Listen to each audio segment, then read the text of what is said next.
My name is Natalie Boyce. All right, this is a presentation on the long and short reflexes of the enteric nervous system. All right, so the enteric nervous system is sometimes called the little brain, and this is because nervous reflexes can be completely integrated within the enteric nervous system. So here are some diagrams so the top one represents what we typically think of happening in a nervous reflex, like for example the knee jerk reflex that gets integrated in the spinal cord.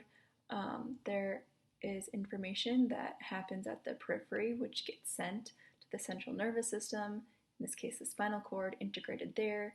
Information gets sent back out to the periphery, and that's how that information is what causes the knee-jerk reaction to happen. All right, so the bottom one is a depiction of what happens in the enteric nervous system sometimes.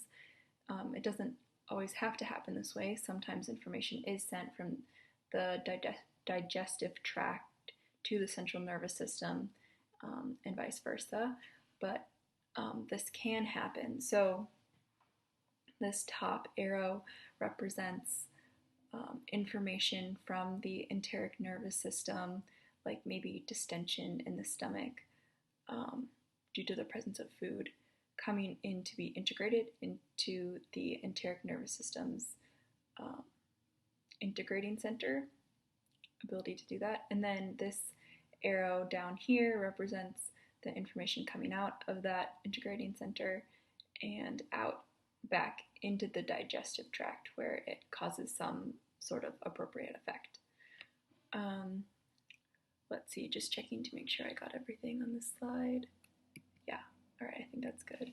So we'll go to the next one, so here we're going to talk about short reflexes, because this presentation is on the long and short reflexes. So short reflexes originate within the enteric nervous system and are integrated there without outside input.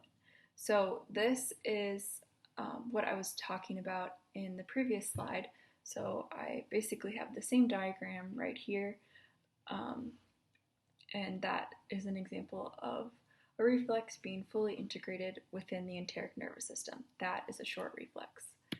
Okay, in contrast, a long reflex, this is maybe more similar to what we're used to talking about when we talk about nerve reflexes.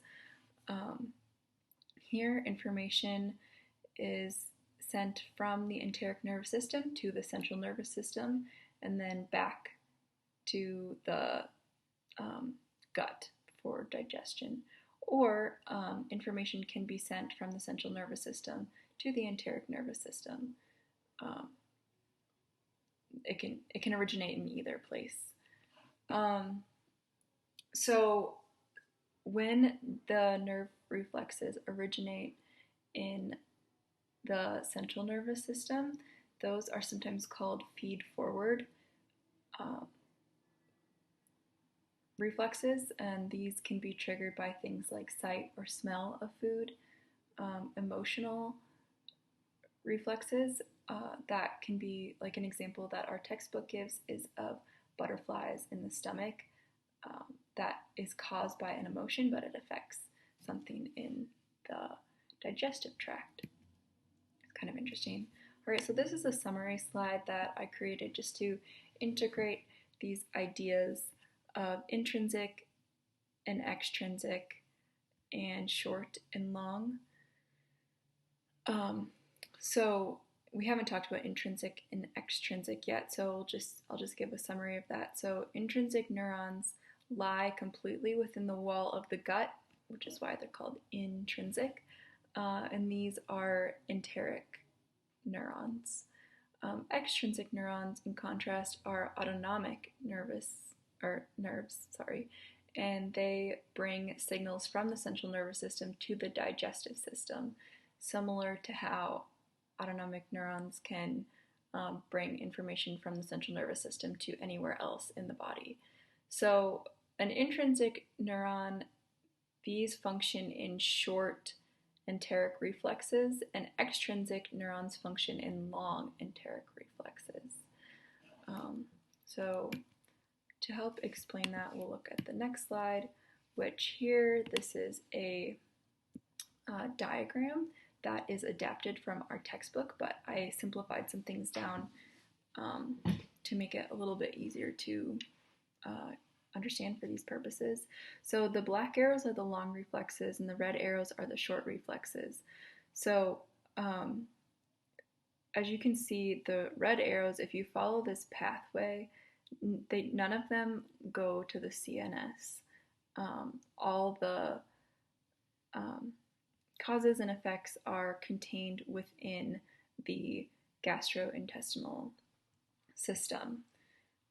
So that's one way to have a nerve reflex of the enteric nervous system. Another way is to have a long reflex, and these reflexes do involve the central nervous system, as you can see here.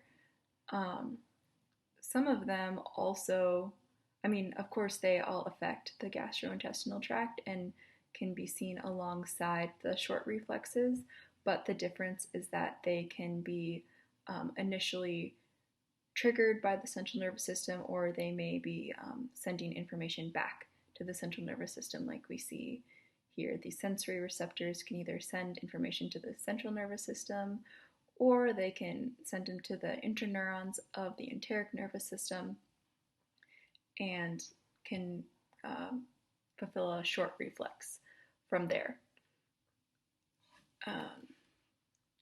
All right, yes, and here's just a clarification on the left side. Short reflexes rely on enteric neurons instead of central or peripheral neurons,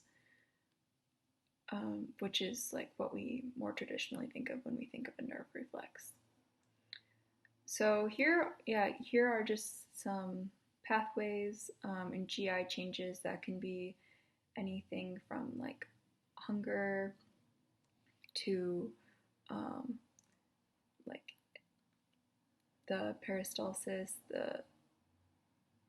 just like any other changes in the gastrointestinal system. All right, and here is my citation slide.